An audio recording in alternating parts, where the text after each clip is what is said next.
ब्राह्मी चन्दनबालिका भगवती राजीमती द्रौपदी कौसल्या च मृगावती च सुलसा सीता सुभद्रा शिवा कुन्ती शीलवती नलस्य दयिता शूला प्रभावत्यपि पद्मावत्यपि सुन्दरी दिनमुखे कुर्वन्तु नो मङ्गलम्।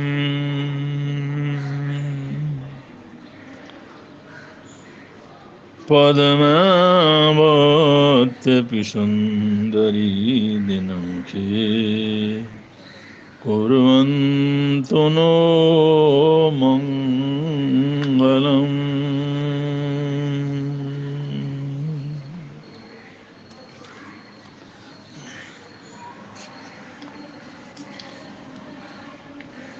करोड़ों अरबों लोगों का अनुभव है, आम सबने भी ये अनुभव किया है, उसके ऊपर नहीं सोचा, नहीं विचार किया, नहीं चिंतन किया, अलग बात है। लेकिन आप लोग बहुत अच्छी तरह से इसको अनुभव कर सकते हैं, सोच सकते हैं, समझ सकते हैं। और करोड़ों अरबों लोगों का यह अनुभव है कि जितने भी एलोपैथिक संसाधन बढ़े हैं, उतनी ही बीमारियां बढ़ी।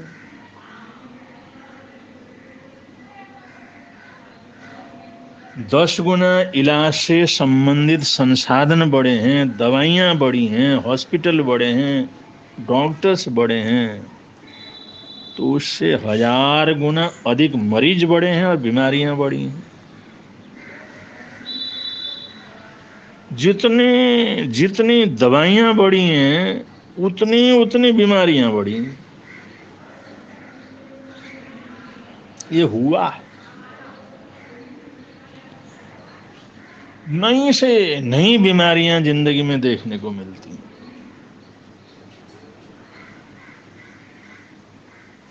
बड़ा आश्चर्य होता है भाई, ये ऐसी बीमारियां आई कहां से। उसका मेन कारण है एलोपैथी की।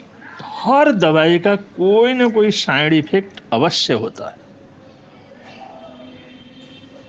साइड इफेक्ट अवश्य।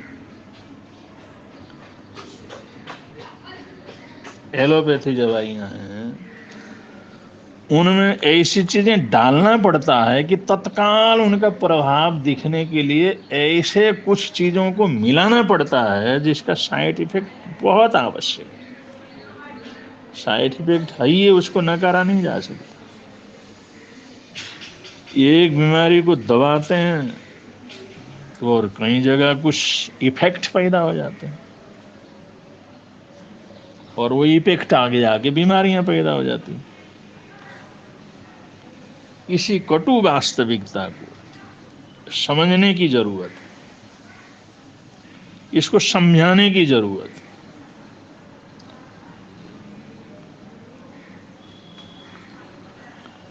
जो वास्तविकता है, सत्य है, उसका खोज करना, उसको समझना और समझाना, ये कर्तव्य है, बुराई नहीं है। और ये काम ईमानदारी पूर्वक करना चाहिए। किसी भी चीज के दोष और गुणों का एनालिसिस होते रहना चाहिए।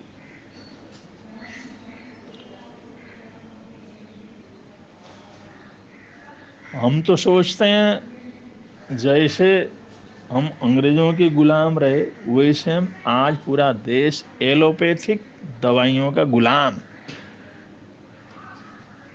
और कितना खर्च होता है इन दवाइयों को लेने में, इनको ग्रहण करने में, इनको खरीदने में। जब तक इस एलोपैथिक दवाइयों की गुलामी को नहीं तोड़ेंगे, तब तक हम जिस स्वतंत्रता को प्राप्त करना चाहते हैं वो नहीं हो सकता।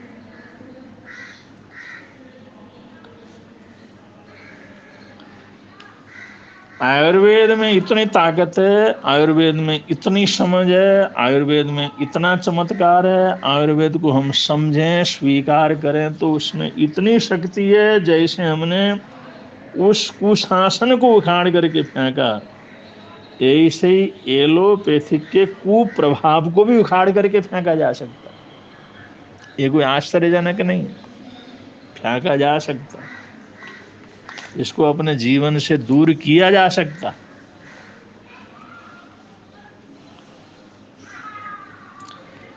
लेकिन हमारे देश में हम लोग उस गुलामी के आदी हो गए। गुलामी के साथ साथ गुलामी मानसिकता के आदी हो गए। हम सिर्फ शरीर से गुलाम नहीं हुए, मन से गुलाम हो गए। अब ये मानसिक गुलामी को तोड़ना सबसे कठिन काम है। मानसिक गुलामी को तोड़ना, और तो जो है बाहर की जो गुलामी को तोड़ी जा सकती है, लेकिन मानसिक गुलामी से मुक्त होना बहुत कठिन काम है।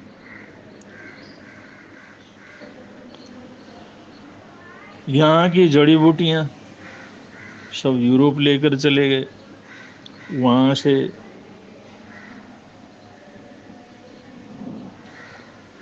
और वहां तो बर्फ ही पड़ता रहता है, पेड़ पौधे तो वहां पर होते नहीं, जड़ी बूटियां तो होती नहीं, हरियाली वगैरह जो यहाँ भारत में होती है वहां तो कभी देखने को नहीं मिलता। क्योंकि 4-4 महीने, 6-6 महीने जमीन में बर्फ ढकी रहती है, जमीन कड़क हो जाता है, पत्थर हो जाता है, उसमें उगने की उर्वरा शक्ति ही नष्ट हो जाती है। उस जमीन पर तो अंकुरित होने की कोई संभावना ही नहीं रहती। जब जमीन की उर्वरा शक्ति ही इस बर्फ के ढके रहने से समाप्त हो जाती है, तो हरियाली और जड़ी बूटियां, पेड़ पौधे वहां पर उत्पन्न नहीं हो सकते। और सूर्य की रोशनी भी इतनी नहीं मिलती वहां पर। अब पृथ्वी उपजाऊ नहीं, बर्फ पड़ा रहता है, सूर्य की रोशनी नहीं मिलती, तो पृथ्वी का उपजाऊपना, परसपना, उसके रहने की कोई संभावना ही नहीं रहती, उसका अभाव ही अभाव रहता है। तो वहाँ के लोग जैसे जैसे कहीं यहाँ आए, उन्होंने दवाइयों को देखा, जड़ी बूटियों को देखा, उसके प्रभाव को देखा, और उसको लेकर के यहाँ से उस देश में चले गए। उन्होंने यहाँ से संपत्ति को तो लूटा ही लूटा है, और यहाँ के जड़ी बूटी और आयुर्वेदिक औषधियों की भी खूब लूट मचाई, खूब लूट मचाई।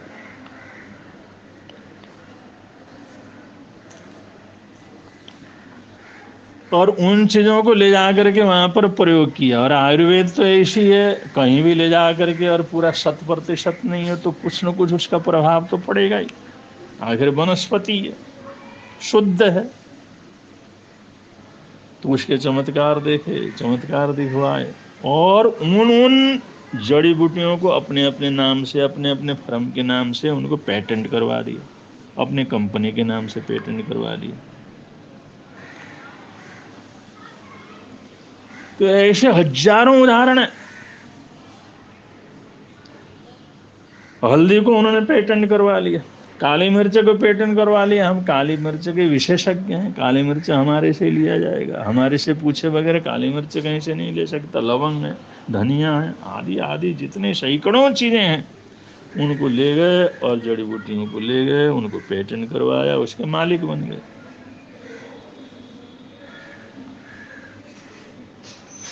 जिन चीजों का हम रोज प्रयोग करते हैं, सदियों सदियों से प्रयोग करते हैं, आज उसके पेटेंट हम नहीं, मालिक हम नहीं है, वहां की चीज है, उन्होंने अपने नाम पेटेंट करवा रखा। विदेश में आकर के हमारे यहाँ के चूल्हे चौके में ये जितने भी औषधियां होती हैं, इनके मालिक बन गए वो लोग, रजिस्ट्रेशन करवा लिया। उनके विशेषज्ञ बन गए। और हम लोग भारतीय देखते रह गए।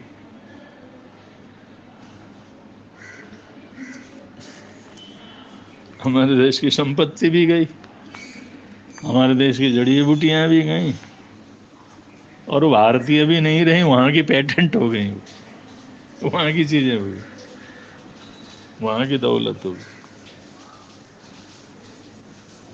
और डेरोनिस डेडोनिस ने तो जिस समय ले जाकर के उसने घी का प्रयोग वहां पर करवाया तो इतना पैसा कमाया, और घी को डेडोनिस ने अपने नाम पेटेंट करवाया कि घिया विशेषज्ञ मैं हूँ, और घिया चाहिए तो मेरे से ले लो। यहाँ भारत से वो जो है कॉन्टेक्ट लेता है कई गांव के अंदर, यहाँ से रोज मर्रा ट्रक के ट्रक भर करके जो घिया है वहाँ चला जाता है, लौकी वहाँ चली जाती है, और वहाँ जा करके डेडोनिस के नाम से उसके पेटेंट, उसके मुहर के नाम से वहाँ पर बिकता है। उसने कांटेक्ट किया हुआ, जाता भारत से ही है, लेकिन वो लोग उसका लाभ ले रहे हैं। घी का विशेषज्ञ बन गया वो, लौकी विशेषज्ञ, लौकी का मालिक, और लौकी चाहिए तो उससे संपर्क करो। ऐसी लूट मची है। सिर्फ हमारे देश में लोग ही गुलाम नहीं हुए हैं, यहाँ के जड़ी बूटियां, सारी चीजें, आयुर्वेदिक औषधियां सब जो गुलाम हुई।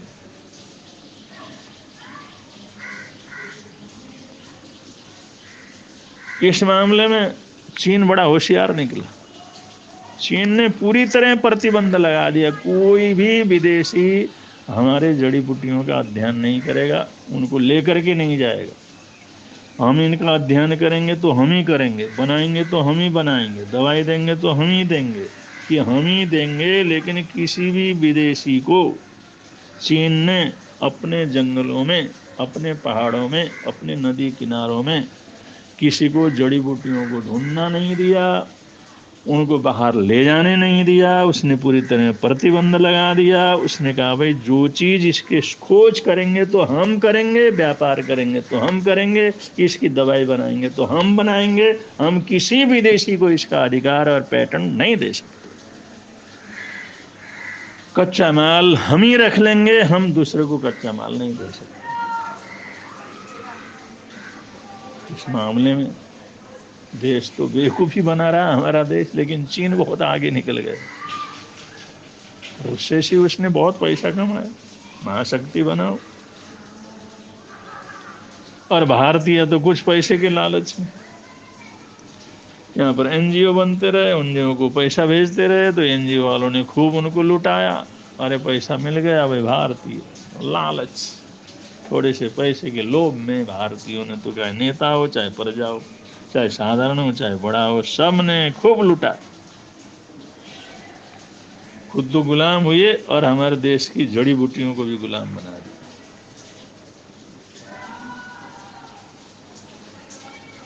हमें अष्टांग हृदय पढ़ना चाहिए। ये जो आयुर्वेद का शास्त्र है, इसके ज्ञान मात्र से हम आमूल चूल जीवन को बदल सकते हैं। सिर्फ पानी से हम जीवन के हर बीमारी का इलाज कर सकते हैं।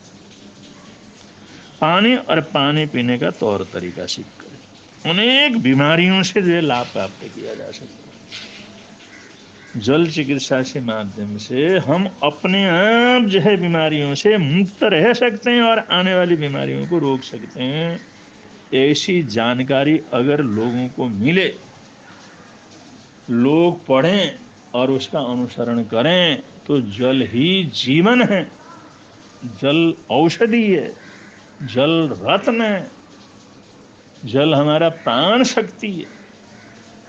उस जल को पीने का तौर तरीका समझ करके ही कब कितना कैसे पीना चाहिए, इस बात को जाने। और ये अष्टांग हृदय के अंदर बड़े सुंदर रूप से जो वर्णन किया गया है, तो अगर इसको पढ़ते हैं, इसको सीखते हैं, तो हम तरह तरह की पता नहीं कितने रोजमर्रे की बीमारियों से एक अपने आप को मुक्त कर सकते हैं। प्राणायाम का ज्ञान होना चाहिए, योगा का ज्ञान होना चाहिए। हमारे देश में संसाधनों की आवश्यकता नहीं है। हमारे देश को आयुर्वेद के ज्ञान की आवश्यकता है। संसाधन, ये डॉक्टर, ये दवाइयाँ, दूसरी इंजेक्शन, फलानी, ये चीजें, वो चीजें, ये सब एलोपैथी की चीजें हैं।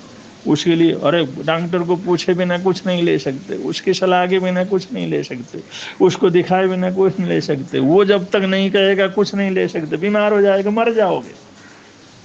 अरे आयुर्वेद में तो एक एक चीज बतलाई गई है, उसके गुण दोष बतलाए गए हैं। हम आपने आराम से सीख सकते हैं, कर सकते हैं, प्रयोग कर सकते हैं। हमारे को किसी को पूछने की जरूरत नहीं।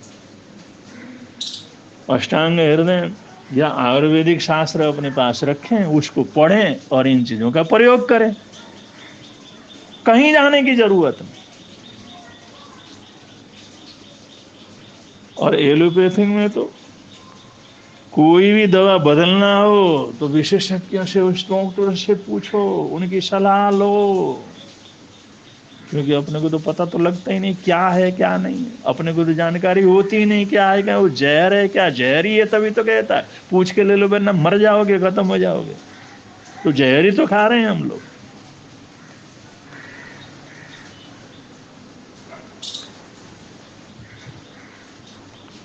अगर आयुर्वेद का ज्ञान हो जाए,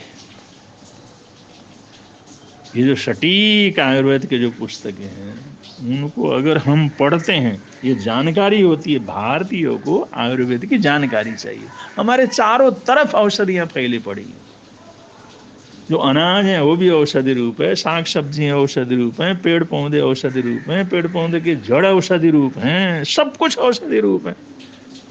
बस हम जानेंगे, जानकारी होगी, उसका प्रयोग करेंगे, प्रयोग करके देखेंगे। किसी को पूछने की जरूरत नहीं। कोई जांच और पड़ताल के अंदर हजारों लाखों रुपया खर्च करने की कोई जरूरत नहीं। किसी को जा करके पूछने की जरूरत नहीं। वो बड़ी बड़ी कोई बीमारी हो जाए तो बात अलग है, वरना आज चेकअप में डॉक्टरों से सलाह लेने लेने में ही हजारों लाख रुपया खर्च होते हैं।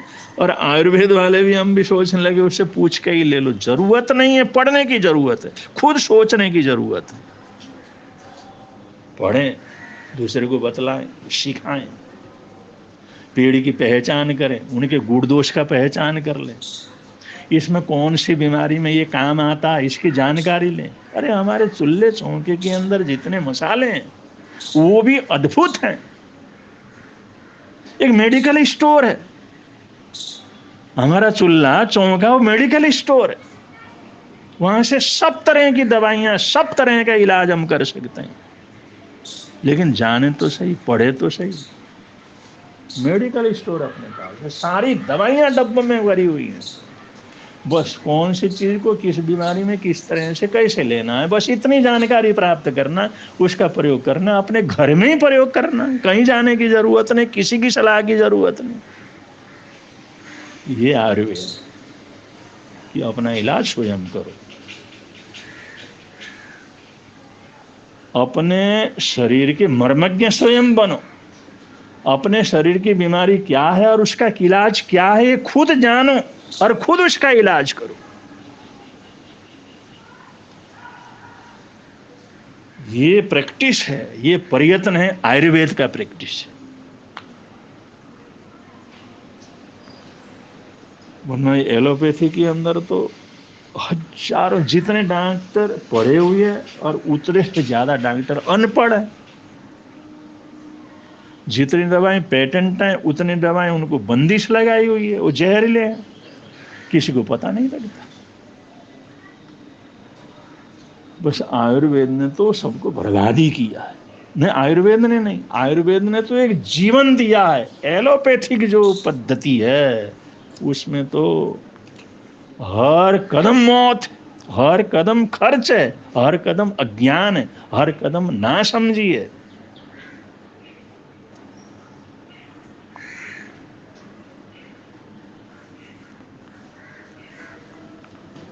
क्योंकि जो आदमी पढ़ाई नहीं है, कच्चे लोग हैं, जानते नहीं हैं, दवाई का उनका पता नहीं, गुण-दोष का पता नहीं, ऐसे लोगों से दवाई ले लेते हैं और अपने को भी पता नहीं हम क्या ले रहे हैं क्या नहीं ले रहे हैं। तो ये आयुर्वेद का ज्ञान होना, आयुर्वेद की जानकारी होना, आयुर्वेद के अंदर जो है समझदार होना, और छोटी छोटी अपने घर में, अपने चूल्हे में, अपने चौके में जो चीज़ है उनकी जानकारी तो ले सकते हैं। उनका प्रयोग करके साधारण चीज़ों में तो बड़े आराम से हम हर बीमारी से सुरक्षित रह सकते हैं और आने वाली बीमारी को भी रोक सकते हैं। तो भारतीयों को ज्ञान की ज़रूरत है, संसाधनों की ज़रूरत नहीं है कि हर गांव के अंदर हॉस्पिटल बना है, हर जिले के अंदर बड़े से बड़ा हॉस्पिटल बना है और वो 50-50 करोड़, 100-100 करोड़, 300-300 करोड़, 400-400 करोड़ का खर्च करो और वहाँ पर हर जिले के अंदर हॉस्पिटल बनाओ और उस हॉस्पिटल के अंदर सारी फैसिलिटियाँ तैयार करो। इसकी कोई ज़रूरत नहीं। आयुर्वेद के जानकारी की ज़रूरत है, आयुर्वेद के क्लास लगाने की ज़रूरत है। एक छोटी सी डिस्पेंसरी आयुर्वेद की हो तो वहीं से सब प्रचार प्रसार की ज़रूरत है। अगर हम घर की बहनों को, घर के बच्चों को, घर के बुजुर्गों को अगर आयुर्वेद का ज्ञान दे देते हैं, आयुर्वेद की जानकारी दे देते हैं, ये प्रचार प्रसार करते हैं, तो अपने आप इलाज करके ठीक हो जाएंगे। कुछ करने की ज़रूरत है। हमारे देश में आयुर्वेद के लिए संसाधनों की जरूरत नहीं, संसाधन तो हर जगह, हर गांव के अंदर भरे पड़े। कोई ऐसा इलाका नहीं है जहां पर जड़ी बूटियां ना मिलती, कोई ऐसा चूल्हा नहीं है जहां पर सैकड़ों प्रकार के हमारे मसाले ना मिलते हैं। वही तो दवाइयाँ, वही तो दवाइयाँ, वही तो कच्चा माल, वही तो हमारे शरीर के हर जो है तकलीफ को दूर करने वाली चीज है। इसकी जानकारी चाहिए। तो भारत में संसाधनों की जरूरत नहीं, भारत में इलाज के लिए ज्ञान की जरूरत है, आयुर्वेद की जरूरत है। अगर गांव के अंदर भी हॉस्पिटल खुलेगा तो भी कोई स्वास्थ्य नहीं रह सकता, लेकिन ये आयुर्वेद का ज्ञान अगर दिया जाए तो हर घर वाला अपने को भी सुरक्षित रखता है, दूसरे को भी सुरक्षित रख सकता है। ये वास्तविकता है और इस वास्तविकता को समझने की कोशिश करनी चाहिए और आयुर्वेद की तरफ मुड़ना चाहिए। और आयुर्वेद की तरफ मुड़ेंगे, उसकी जानकारी लेंगे तो हम बड़े आराम से छोटी छोटी चीज़ों का प्रयोग करके, इतना ज़रूर है आयुर्वेद के प्रयोग में, कोई एक बार खा लिया, एक खुराक खा लिया ऐसे होता नहीं है। उसमें 3 दिन, 7 दिन, हफ्ता, 15 दिन ऐसे जो समय लगता है, लेकिन धीरे धीरे धीरे धीरे ये उस बीमारी को पूरी तरह से काट देता है, स्वस्थ लाभ प्रदान करता है। तो जरूर इस बातों के ऊपर ध्यान रखेंगे। ऐसे हमारी हार्दिक मंगल कामनाएं। इन्हीं मंगल कामनाओं के साथ अपने वक्तव्य को विराम दे रहे हैं। बोलिए भगवान महावीर स्वामी की जय।